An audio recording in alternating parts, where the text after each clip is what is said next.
আসসালামু আলাইকুম। আজকের আমি আপনাদের চাল কুমড়ার ছক্কা রান্না করে দেখাবো। এই যে দেখেন পিস পিস করে কেটে রেখেছি। পিস পিস করে কেটে রাখার পরে একটু হলুদ, একটু মরিচ, একটু লবণ দিয়ে মাখিয়ে রেখেছি। তারপর একটু ফ্রাই প্যানে তেল দিলাম। তেল দেওয়ার পরে এগুলো এখন ভেজে নেব। এই যে একটু একটু করে দিয়ে দিচ্ছি। এই যে ভাজা হচ্ছে, 2-3 মিনিট ভাজা হওয়ার পরে এটা এটা উল্টাই দিব। এটা চাল কুমড়োটা পানি জাতীয় সবজি, এটা সবাই খেতে চায় না, তবে এভাবে যদি রান্না করে খায় তবে খুবই ভালো লাগবে এবং খুবই মজা লাগবে, এবার খেতেও খুব টেস্টি হবে। এভাবে আপনারা রান্না করে খেয়ে দেখতে পারেন, ভালো লাগবে। দেখেন, এই যে আমার চাল কুমড়োর ছক্কাটা এই যে হয়ে গেছে, এখন উল্টাই দিব। ভাজা হয়ে গেছে, যে সবজি দেখেন কি সুন্দর কালার হয়েছে ভাজাটা। এভাবে করে ভেজে নিলে এটা খুব ভালো হবে। একটা ফ্রাই প্যানে তেল দিয়ে দিলাম। তেল দেওয়ার পরে এই যে দেখেন ভাজাটা খুব সুন্দর হয়েছে। পেঁয়াজ কাটা দিব, রসুন কাটা দিব। এই যে পেঁয়াজ কাটা, রসুন কাটা তেলের মধ্যে দিয়ে দেব। এরপর 2-3 মিনিট ভেজে নেব। এই যে ভাজা হয়ে গেছে, তারপর 4-5টা কাঁচামরিচ লঙ্কা দিয়ে দেবো। কাঁচামরিচ লঙ্কা দেওয়ার পরে এটা ভেজে নেব। তারপরে একটু পানি দিয়ে দেব। পানি দেওয়ার পরে একটু নাড়াচাড়া করে তারপরে মশলাটা দিয়ে দেব।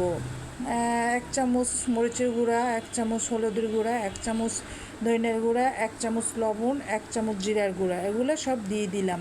এই উপকরণগুলো এগুলো দিয়ে এখন ভেজে নেব।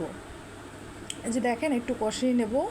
কষানো হয়ে গেছে, এখন আর একটু পানি দিয়ে দেব।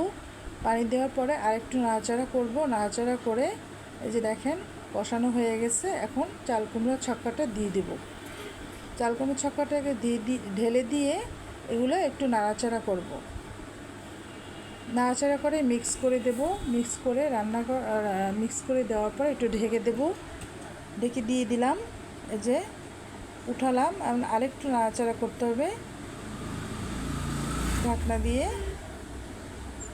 2-3 মিনিট নাড়াচাড়া করার পরে আবার একটু নাড়াচাড়া করবে, আবার একটু ঢাকনা দিয়ে দেব। ঢাকনা দিয়ে দেওয়ার পরে তারপরে এখন একটু পানি দিয়ে দেব। পানি দেওয়ার পরে একটু মিক্স করে নাড়াচাড়া করে দেব।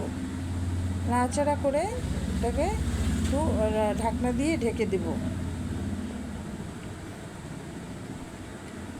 এই যে দেখেন কি সুন্দর কালার হয়েছে। এই যে দেখেন এখন একটু ঢাকনা দিয়ে দেব। 2-3 মিনিট ঢাকা থাকবে। এই যে এখন একটু নিলাম, 2 মিনিট ঢাকা থাকার পরে একটু নাড়াচাড়া করব।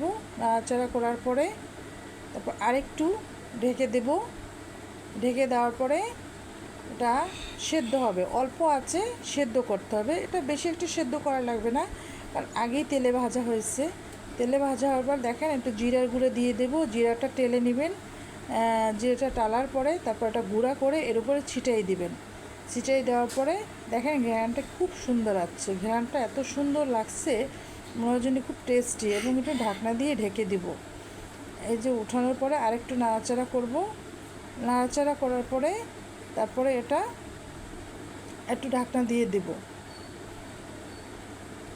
তারপরে এটার উপরে আমি তেলে পেঁয়াজ কাটা এবং কাঁচামরিচ কাটা এগুলা ভেজে নিয়েছি, এর উপরে ছিটিয়ে দেব।